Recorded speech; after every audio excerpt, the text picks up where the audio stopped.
Bonjour à tous. Dans le monde thérapeutique, un nouveau type de médicament est en train de s'imposer avec des premières mises sur le marché qui arrivent là cette année, en fin d'année 2022. Donc ça présage de nouvelles expériences en 2023. On va parler de ce médicament microbiote en ouverture de Smartech aujourd'hui.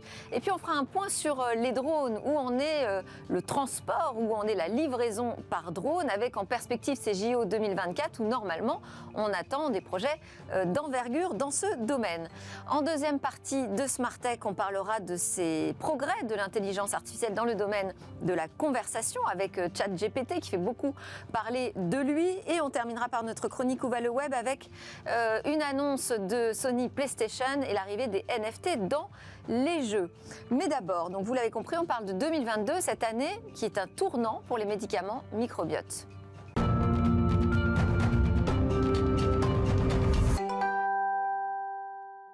À la une de Smartech aujourd'hui, on va parler des drones. Où en est cette livraison par drone dont on nous parle depuis des années? Est-ce qu'on va être prêt pour les JO 2024 à voir des nouveaux drones intéressants? On va en parler avec Natacha Lalanne de Systématique Paris Région.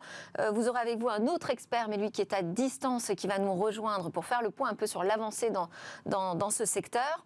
Bonjour Natacha, bienvenue dans Smartech. Bonjour. Je vous propose qu'on écoute d'abord finalement celui qui fait l'actualité en ce moment, Hervé Affagard. Vous allez nous parler de cette année 2022 qui est un tournant pour le médicament microbiote, un nouveau type de médicament.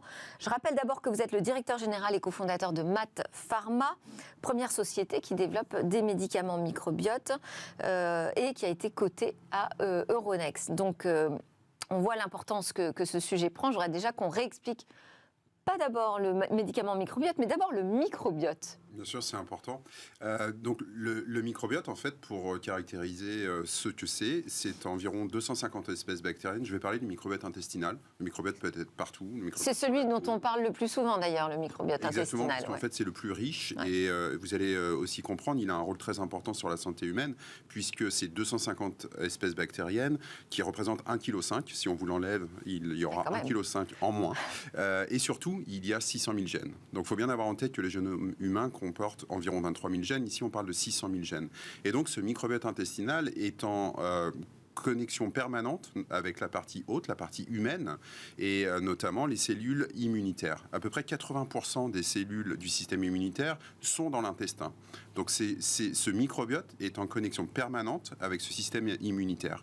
Et en fait, quand il se dérégule, ce microbiote, et surtout ce dialogue entre le microbiote et le système immunitaire se dérégule, alors on a beaucoup de maladies auto-immunes notamment, mais de manière générale, les maladies en lien avec le système immunitaire, ça peut être Parkinson, maladie de Crohn, certains types de cancers. Donc des maladies très graves, qu'aujourd'hui on a beaucoup de mal à soigner, qui génèrent beaucoup de souffrance aussi chez les patients. Donc ces médicaments microbiotes, ils font quoi? Ils vont piocher dans le microbiote du patient? Il y a plusieurs façons de moduler le microbiote. Soit vous le remplacez complètement, c'est ce qu'on fait. Nous, on a affaire à des patients extrêmement sévères qui ont possiblement jusqu'à 5-6 litres de diarrhée par jour. Donc, pour ces patients-là, il n'y a plus de microbiote, en résumé. D'accord. Donc là, on vient remplacer un nouveau microbiote. Il peut y avoir d'autres approches plus, je dirais, modérées ou plus soft, comme par exemple l'ajout de bactéries qui vont être manquantes. On peut aussi développer des molécules qui vont viser le microbiote.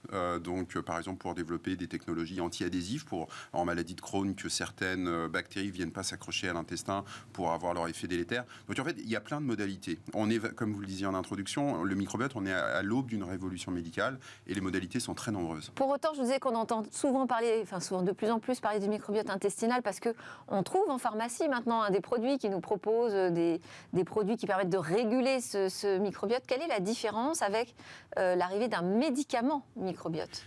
C'est important de le mentionner, effectivement. Donc, tous ces produits qui sont vendus en pharmacie aujourd'hui ne sont pas des produits qui sont issus de bactéries dites commensales. Alors, une bactérie commensale, c'est une bactérie qu'on va avoir récupérée, par exemple, sur le milieu humain. Pour les bactéries intestinales, on va les récupérer dans les selles. Donc, pour les bactéries cutanées, on va les récupérer sur la peau. Ce sont des bactéries commensales qui ont un appariement avec le système humain.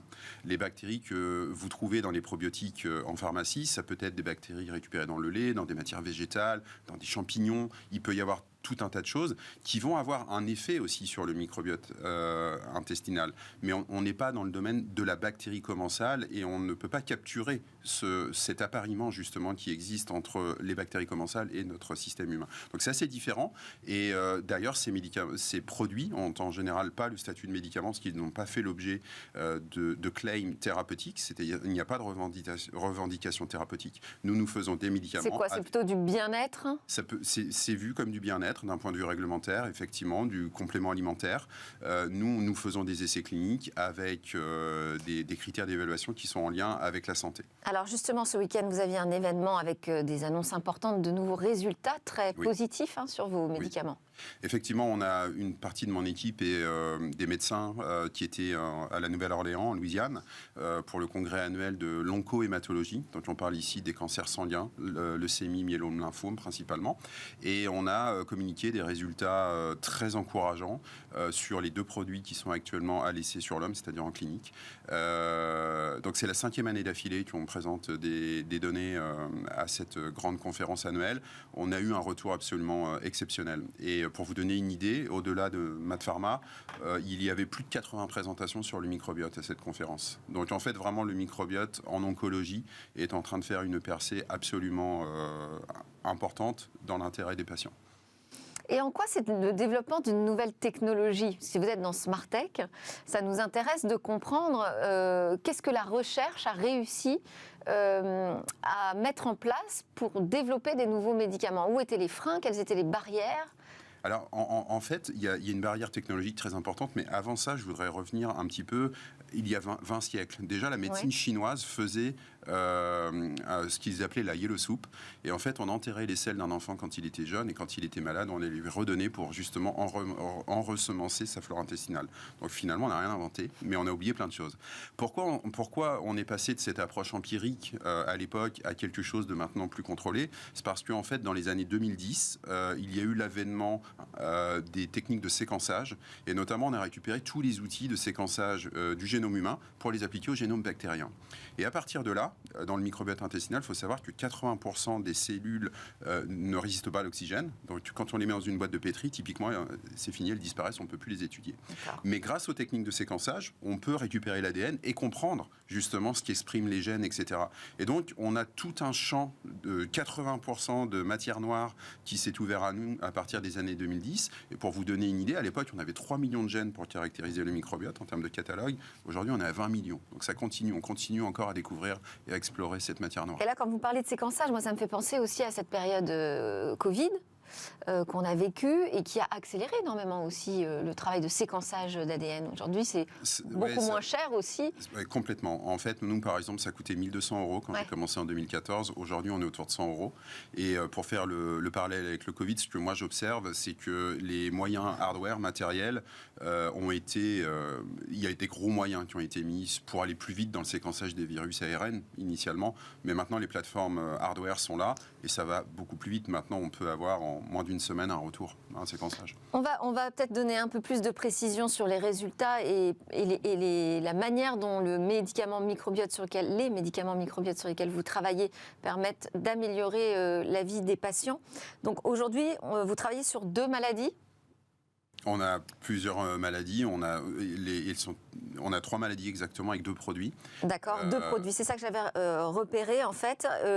Un premier produit donc, qui adresse une complication à la suite d'une greffe de la moelle osseuse. Greffe de cellules souches, absolument. C'est ça. Et c'est aujourd'hui une complication qui touche environ 10 000 patients dans le monde. C'est ça. Donc ça reste une maladie rare sur laquelle on n'avait pas finalement beaucoup travaillé, c'est ça jusqu'ici, ou pas beaucoup de solutions? Beaucoup d'échecs surtout. En fait, on fait des transplantations de cellules souches depuis une 60aine d'années. Les transplantations de cellules souches, c'est aujourd'hui le moyen curatif le plus efficace pour traiter une leucémie, typiquement. Et ça fait 60 ans qu'on travaille sur le rejet de greffe de cellules souches. Donc le rejet de greffe de cellules souches, c'est une cellule souche qu'on a transférée à un receveur, à un patient, et les cellules souches vont dire, ça c'est pas mon corps, je l'attaque. Et ça va attaquer la peau, le foie et l'intestin. Et le rejet de greffe de cellules souches digestifs est le plus délétère. Pour ceux qui sont résistants à des premières lignes de traitement, 80% d'entre eux vont mourir à 2 mois. Donc c'est vraiment une maladie compliquée. Et le premier médicament approuvé au monde, c'était en 2019. Donc ça a mis 60 ans. On avait l'habitude de dire que c'était un cimetière à molécules. En général, il n'y a pas grand monde qui s'est engagé dans ce domaine-là, parce que c'est vraiment très compliqué d'avoir un système immunitaire hyperactif et de le stopper. Donc, nous, on s'est lancé dans ce domaine-là parce que notre mode d'action est complètement orthogonal à tout ce qui a été fait jusqu'à présent, qui sont principalement des immunosuppresseurs. Donc nous, on va restaurer l'homéostasie immunitaire, c'est-à-dire le lien entre l'immunité et les cellules bactériennes. Et en fait, on a un mode d'action qui est complètement complémentaire et orthogonal de ce qui a été fait au préalable. Et ça améliore le taux de survie, justement, des patients ? Très significativement. On a, comme je vous dis, la population qui nous intéresse, on a un taux de survie à 2 mois de 22%, selon des essais cliniques aux États-Unis. Nous, on a monté la survie sur nos données qu'on a présentées ce week-end à 50% à 1 an. Donc c'est très significatif et ça fait l'objet d'un essai de phase 3 qui est en cours actuellement. Et alors là, donc fin novembre, c'est la FDA, donc l'agence américaine du médicament, qui a approuvé pour la première fois un médicament microbiote. Donc ça va démarrer vraiment en 2023 ? Oui, en fait, vous parliez de freins tout à l'heure. Il y a 2 freins principaux. Le premier, c'est convaincre les groupes pharmaceutiques qui ont une certaine façon de travailler, qu'il y a une nouvelle modalité thérapeutique qui arrive. Ça prend du temps et beaucoup de pédagogie. Et le deuxième frein, c'était le frein réglementaire. Aujourd'hui, sans produit approuvé, il est difficile de trouver des investissements. Donc cette approbation est très importante parce que ça va probablement lever des leviers auprès de nous, ceux qui développons auprès des investisseurs. Et deuxièmement, on a beaucoup appris. C'est-à-dire que maintenant, on sait ce que la FDA attend en termes de design, en termes de procédés de fabrication. Tout est transparent, tout est public. Il y a encore tout un tas de documents qui ont été communiqués hier soir sur le site de la FDA. Donc on s'en nourrit et ça va beaucoup nous aider. Donc il faut voir aussi l'innovation réglementaire comme des pas incrémentaux. Et là, on a la base. On va pouvoir construire autour de ça. Merci beaucoup, Hervé Affagard de MaaT Pharma. Ces questions réglementaires, c'est un point très crispant dans plein de secteurs, et aussi celui du drone, j'imagine. On va parler tout de suite dans le Tech Talk des drones et des livraisons par drone.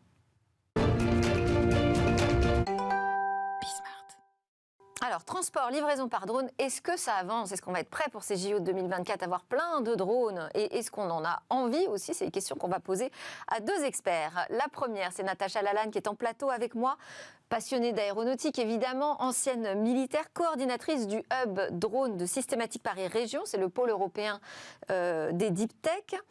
Et aussi directrice des espaces de vol, un espace de vol de 300 hectares qui est dédié aux drones. Il se situe à Brétigny-sur-Orge et il appartient au Centre d'excellence drone d'Île-de-France. J'avais une question d'ailleurs, qui peut venir voler dans ces 300 hectares ? D'abord, avant tout, des professionnels, uniquement. On ne fait pas de loisirs, puisque c'est dédié aux professionnels qui soit développent du drone, soit ont développé des technologies autour du drone et qui se servent du drone pour augmenter leur technologie. Et ils font des démonstrations clients sur ces 300 hectares, aux portes de Paris finalement, sur la volonté publique de Cœur d'Essonne Agglomération.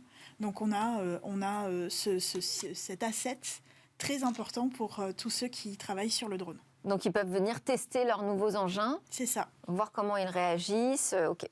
On va aussi discuter de ces drones et des livraisons par drone avec Gauthier Dossi qui est à distance avec nous. Bonjour Gauthier, vous êtes le cofondateur de Delivrone, qui est une start-up installée à Rouen, en Seine-Maritime. Vous êtes spécialiste de la livraison en urgence, en particulier pour les transports de médicaments et le matériel médical.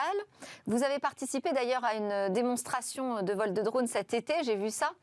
Vous étiez dans le cadre d'un scénario proposé par ce Centre d'excellence drone Île-de-France où l'objectif c'était d'aller travailler la sécurisation des sites sportifs et d'aider les équipes médicales. Alors racontez-nous comment ça s'est passé.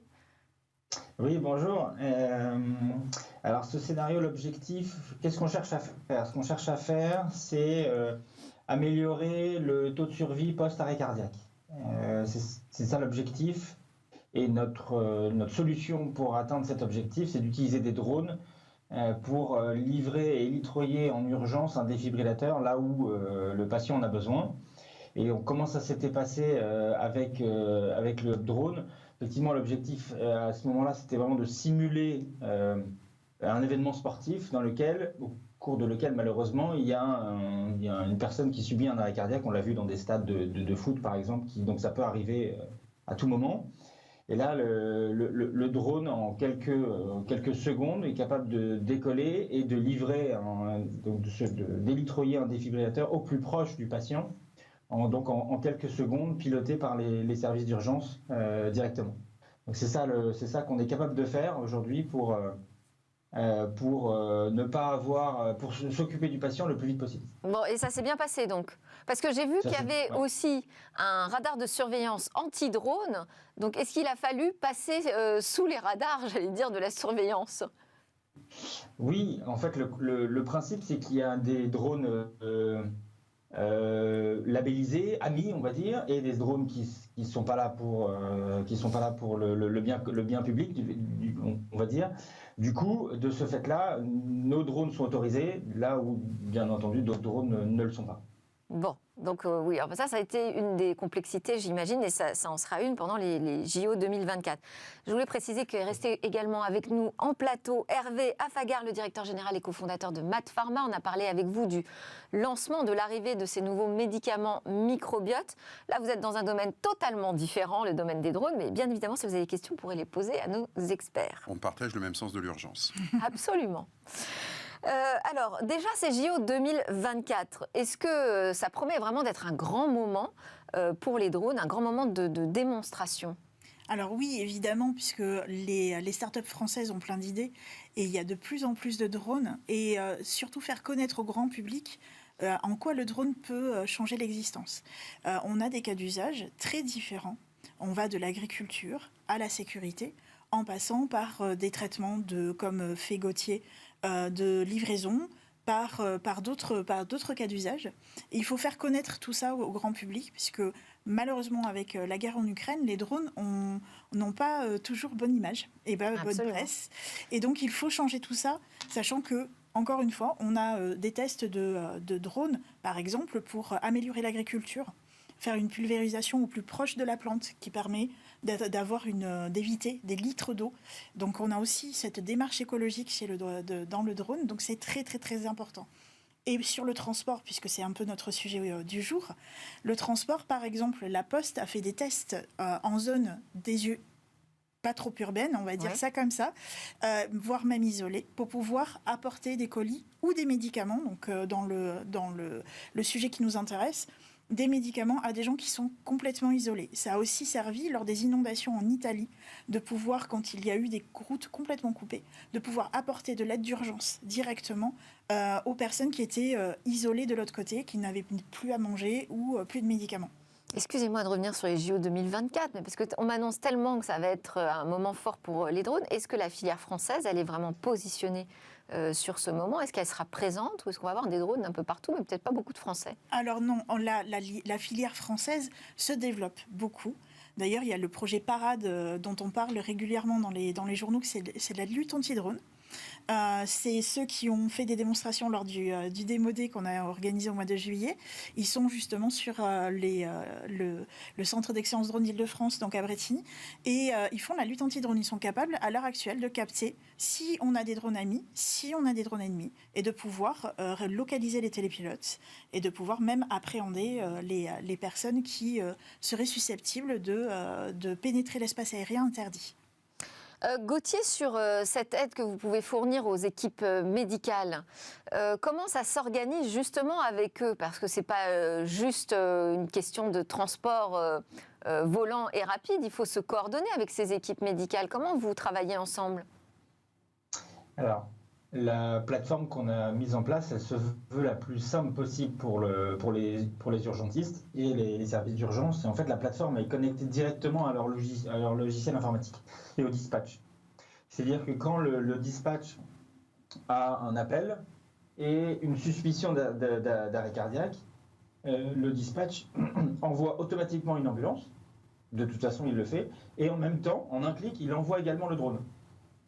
Et ça permet, nous, de superviser le vol à distance, mais c'est eux vraiment qui envoient le défibrillateur, qui déclenchent l'envoi.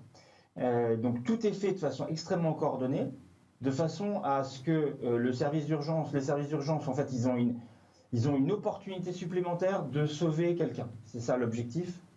Et en un clic, via une plateforme qu'on veut la plus simple possible, et derrière, quasiment tout est informatisé. On a bien sûr énormément d'éléments de sécurité et une supervision des vols qui sont réalisés par nos télépilotes professionnels, qui permettent justement de rendre le service le plus simple possible et à la fin, sauver des vies. Mais alors, c'est l'équipe médicale qui déclenche le vol ? C'est le dispatch qui déclenche l'envoi du drone, effectivement. Ok, et ensuite, chez vous, ça génère une alerte et c'est vous qui contrôlez le vol. Exactement. Et c'est nous qui élitroyons au plus près le défibrillateur, au plus près du patient qui en a besoin, donc du témoin en fait, au plus près du témoin qui a appelé le service d'urgence, de façon à ce qu'il puisse récupérer en toute sécurité le défibrillateur. Donc le drone élitroie le défibrillateur, il reste à une vingtaine de mètres du sol, il élitroie le défibrillateur, et ensuite les services, donc il commence la défibrillation pendant quelques minutes avant que les services d'urgence prennent le relais. L'objectif ici, c'est quand il y a une suspicion d'arrêt cardiaque, il faut intervenir dans les 10 minutes. C'est ça le sujet principal. C'est-à-dire que chaque minute qui passe, c'est 10% d'espérance de vie en moins. Donc, il faut arriver dans les 10 minutes. Et alors là, on a vu juste... C'est pas facile. Oui, je veux bien vous croire. On a vu une image du drone. Il semble quand même assez grand. Alors oui, là, le drone qu'on a pu voir... Alors, le cas d'usage de celui-ci, c'est pour faire du transport régulier ou urgent, qui sert aussi pour faire du transport de biologie et d'analyse médicale. Donc là, c'est un autre cas d'usage dont je peux vous parler ici, qui est de transporter en urgence des analyses médicales. C'est-à-dire que les hôpitaux et les laboratoires de biologie aujourd'hui, ils font beaucoup de transport entre les hôpitaux parce que tous les hôpitaux n'ont pas les mêmes capacités d'analyse entre eux. Et donc du coup, ils font des transports très réguliers et très urgents entre hôpitaux aujourd'hui ou entre laboratoires. Je vais vous donner un exemple. Des suspicions de méningite, par exemple. Les suspicions de méningite, il faut avoir l'analyse dans l'heure et demie. Tous les hôpitaux ne sont pas capables de faire l'analyse, mais 1h30 aujourd'hui entre le fait d'avoir le prélèvement et l'analyse réelle, 1h30, c'est un challenge quotidien des médecins aujourd'hui et du personnel soignant. Et de ce fait-là, il y a beaucoup de solutions qui sont... Aujourd'hui, la route, en 1h30, on ne peut pas le garantir. En fait. La seule façon de le garantir, c'est de passer par l'aérien. Parce que c'est en ligne droite, parce que ça va entre 100 et 120 km/h.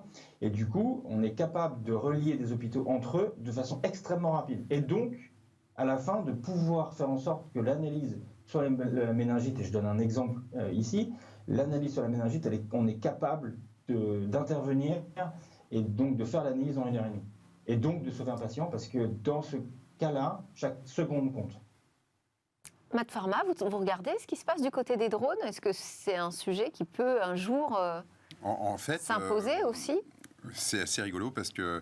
Parce que le microbiote, c'est vivant, c'est oui, pareil. Oui, c'est vivant, et en plus, vivant. on avait pensé à un truc au CHU de Rouen, c'est marrant.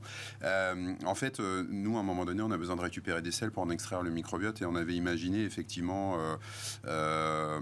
pouvoir collecter les selles et les transporter avec des drones.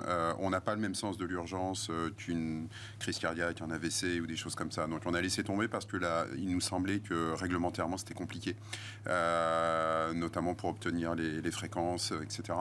Donc du coup, nous, on a laissé tomber parce qu'on n'avait pas ce niveau d'urgence par rapport à nos besoins. Mais on s'y était intéressé et je suis content de voir qu'il y a des sociétés qui se développent parce que je pense qu'à un moment donné, ce qu'on dit sur les transports de biologie médicale, c'est très vrai en fait. Hein. Mais d'ailleurs, la première expérimentation dont on a entendu parler de transport de sang, ça s'est fait avec une entreprise belge. Moi, j'en ai pas entendu parler en France. Quels sont les freins aujourd'hui ? C'est vrai, les freins réglementaires. Alors, les freins... Ce pas des freins technologiques, clairement. Alors, ce n'est pas les freins technologiques. Ce ne sont pas des freins vraiment réglementaires. C'est juste, on a une approche qui est un peu particulière puisqu'il faut intégrer les drones dans l'espace aérien actuel. Donc, plutôt que de faire n'importe quoi et de tout autoriser, on a plutôt décidé de fermer d'abord, d'expérimenter et de pouvoir ouvrir. Il y a de plus en plus d'expérimentations.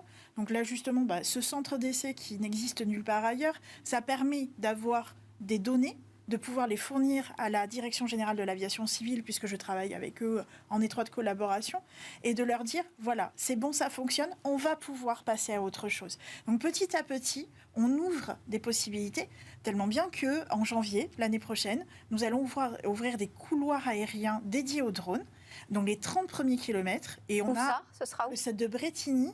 Alors ça va aller un petit peu dans la campagne et on devrait aller jusqu'à Saint-Quentin en Yvelines dans la fin de l'année 2023 pour pouvoir faire des couloirs aériens dédiés aux drones. Et justement, il faut acheter des fréquences, la question des fréquences. Alors, pour l'instant, on avance pas à pas. Pour l'instant, c'est mon numéro de téléphone.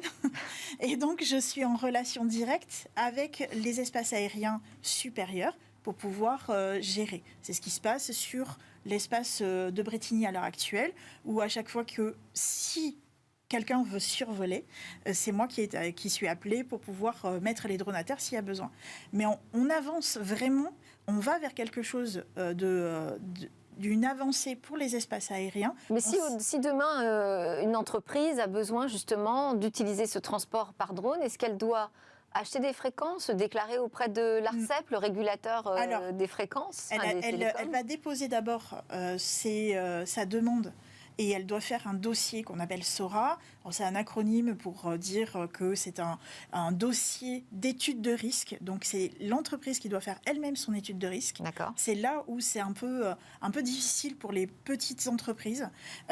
Pour l'étude de risque est très, très important puisqu'il y a l'étude de risque sol et l'étude de risque air. Donc, on est sur deux plans qui sont assez compliqués, assez longs à faire. C'est des dossiers qui sont lourds. Et donc, le temps d'obtenir tout ça, parfois, ça décourage certains. Donc, il vaut mieux passer par un prestataire qui a déjà effectué tout ce chemin. Gauthier, vous en êtes où, alors, des autorisations de vol, du développement commercial, même, je dirais, de votre activité? Oui, alors Natacha a raison, effectivement. Mais je la rassure tout de suite, on est très motivés et déterminés parce que c'est... Mais elle le sait. Donc, où on en est, pour répondre à votre question, où on en est, donc nous, il y a énormément de besoins d'un point de vue hôpitaux, d'un point de vue laboratoire, d'un point de vue service d'urgence. Donc nous, on a beaucoup de projets sur 2023. Et où on en est exactement, donc les projets sont validés, sont signés avec donc plusieurs hôpitaux et plusieurs laboratoires français et services d'urgence français. Et là aujourd'hui, on en est en plein dans les demandes d'autorisation, donc ce que disait le process qu'indiquait Natacha. Et on a bon espoir de voir tout ça se concrétiser sur 2023, premier semestre 2023 pour nos premiers vols, donc de drones sanitaires français. Et comme on a vu une expérimentation avec une entreprise belge, est-ce que c'est plus facile peut-être de démarrer chez les voisins européens ou même dans d'autres continents qu'en France? C'est une bonne question. Alors bien sûr, il y a sans doute des endroits où c'est plus facile, ou entre guillemets, où il y a le terrain des drones sanitaires, il existe depuis quelques années maintenant en Afrique. Pour livrer du sang, des poches de sang, des vaccins. Donc c'est quelque chose qui existe depuis quelques temps maintenant. Moi je raisonne pas comme ça, nous on raisonne pas comme ça, on raisonne en disant aujourd'hui il y a un besoin, d'énormes besoins en France et on est au service de la population. À nous de répondre à cette mission-là, répondre à ces besoins et faire en sorte que nos drones sanitaires volent le plus vite possible dans le cadre qui nous est donné. Voilà comment nous, on raisonne. C'est pour des questions d'acceptation du public, c'est pour des questions de sécurité vis-à-vis de l'utilisation justement de cet espace aérien? Alors, il existe déjà beaucoup d'expérimentations, il y en a eu plein, mais on n'en parle pas forcément beaucoup parce qu'on a un déficit de notoriété, ça c'est évident. Ouais. Mais des expérimentations, ça existe, et aussi parce que justement, on essaye on va dire, ménager la chèvre et le chou, donc et la réglementation et les populations. C'est-à-dire que, par exemple, le jour où on fera des expérimentations sur Paris, il en existe déjà, notamment de livraison de bouées pour les pompiers s'il y a des noyades dans la Seine. Donc, il existe des choses qui se font, mais l'acceptation du public est importante. Donc, on travaille, par exemple, sur les couloirs qu'on va ouvrir bientôt. On travaille avec les maires dont on va survoler les villes pour qu'ils aient les éléments de langage, pour qu'ils puissent rassurer leur population et savoir à quoi ça sert. Donc un drone, c'est pas fait pour filmer une piscine ou la voisine dans son jardin. Ça dépend si c'est pour le service des impôts. Non, on n'a pas été, pour l'instant, on n'a pas été sollicité. Mais c'est aussi on peut apporter de la cartographie sur les champs, on peut apporter de l'aide sur la circulation et éviter peut-être certains bouchons si on peut délester en amont. Mais c'est une filière qui doit avancer au même rythme que la filière de la défense, du drone de défense, de protection aussi. Et c'est déjà le cas. Civilisations. Ouais. On est beaucoup plus avancé que les gens le pensent. On avançait beaucoup plus vite que même parfois les demandes. Et les JO 2024, je suis obsessionnelle, mais est-ce que ça va permettre d'avancer encore plus vite ? On espère, on le souhaite tous, on travaille justement tous ensemble pour pouvoir répondre à tout ça. Effectivement, il y a une crainte, mais la sécurité est notre maître mot et on travaille beaucoup là-dessus et avec la DGA, et l'agence Innovation de Défense qui soutient Systématique. Donc on travaille déjà avec eux, ce sont nos principaux donneurs d'ordre. Donc oui, on est vraiment sur tous ces fronts. Merci beaucoup, Natacha Lalanne, donc de Systématique Paris Région, la responsable des drones, des vols, et dont le portable aujourd'hui, le numéro de téléphone, sert à toutes les autorisations, c'est bon à savoir. Gauthier Dossi, merci beaucoup d'avoir été avec nous. On voit bien que vous êtes très motivé et que ça va vraiment avancer en 2023. En tout cas, c'est tout ce qu'on vous souhaite, que cette filière drone se structure et progresse. Donc Gauthier Dossi de Delivrone. Merci également à Hervé Affagard de Math Pharma d'avoir été avec nous. À suivre une petite pause et puis ensuite on va parler d'OpenAI et du progrès de l'intelligence artificielle dans le langage naturel.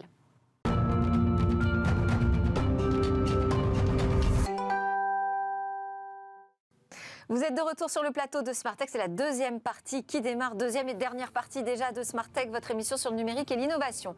On va parler d'habitude avec Tariq Rim, on parle de politique, du numérique politique, mais aujourd'hui on va s'intéresser au progrès de l'intelligence artificielle parce que ça pose beaucoup de questions pour notre société. On a ChatGPT, dont vous avez forcément entendu parler, qui est un logiciel intelligent qui travaille sur le langage naturel, qui est une initiative qui vient de OpenAI. Les résultats sont assez impressionnants. Tariq Rim, je voulais savoir déjà ce que vous pensiez de OpenAI et de cette initiative ChatGPT. OpenAI, c'est une initiative qui a initialement été lancée par Elon Musk et qui en est parti depuis. Donc c'est Sam Altman, ancien patron de Y Combinator, qui a repris les rênes avec un investissement assez massif de Microsoft, un investissement plutôt intelligent parce que d'une certaine manière, l'intelligence artificielle et la manière de générer des réponses à partir de questions simples, est un des moyens qui pourrait permettre de concurrencer Google. Et c'est vrai qu'aujourd'hui, c'est très difficile de concurrencer Google. Alors, juste concurrencer Google, parce qu'en fait, le premier usage le plus évident, le plus simple de ces outils de conversation, c'est de leur poser des questions pour obtenir des réponses. Exactement. Et il faut se rappeler que Google, il y a des années, alors là, ça date, avait embauché Ray Kurzweil, l'un des pionniers de l'intelligence artificielle et aussi le pionnier du transhumanisme et de la singularité technologique. Et le rôle qu'il avait n'était pas public, mais on disait que son rôle était d'aider Google à recueillir des informations en langage naturel. Donc, je cherche à savoir quelle est la capitale du Zimbabwe. Et normalement, maintenant, il faut taper capitale Zimbabwe. On a souvent, avec Google, on doit réduire la terminologie à des mots-clés en espérant que la combinaison de mots va faire ressortir le résultat. Alors que la plupart des gens souhaitent juste écrire une phrase ou même la dicter, puisque c'est l'approche qu'utilise également Apple avec Siri. Et c'est vrai que cette façon de fonctionner est intéressante. Alors avec ChatGPT, qui est basé sur une technologie qui est assez ancienne, maintenant elle a quelques années, là je crois qu'on est passé à GPT 3.5, on était à GPT 3.0. Ce qui est nouveau en fait, c'est qu'ils ont travaillé l'interface, d'ailleurs je crois que c'est la première fois qu'il y a une interface publique. D'habitude, il faut se loguer, c'est compliqué. Et là, c'était assez simple. Et surtout, donc là, tout le monde peut le tester et jouer avec. Exactement. Mais elle a été pensée pour la conversation. Donc, on a optimisé cette intelligence artificielle pour l'art de la conversation et de répondre à nos questions ou pas. On va en parler. Mais d'ailleurs, c'est intéressant que vous citiez Ray Kurzweil parce que cette question de la singularité, est-ce que un jour le logiciel deviendra plus intelligent que l'humain ? Quand on discute avec cette intelligence artificielle qui a été programmé pour ça, c'est assez troublant. Est-ce que vous avez été impressionné par les réponses de ChatGPT ? Impressionné, non. parce que ces outils sont assez courants. Il se dit que 15 à 20% des contenus sur l'Internet sont déjà produits par des On a déjà tout dit, en fait.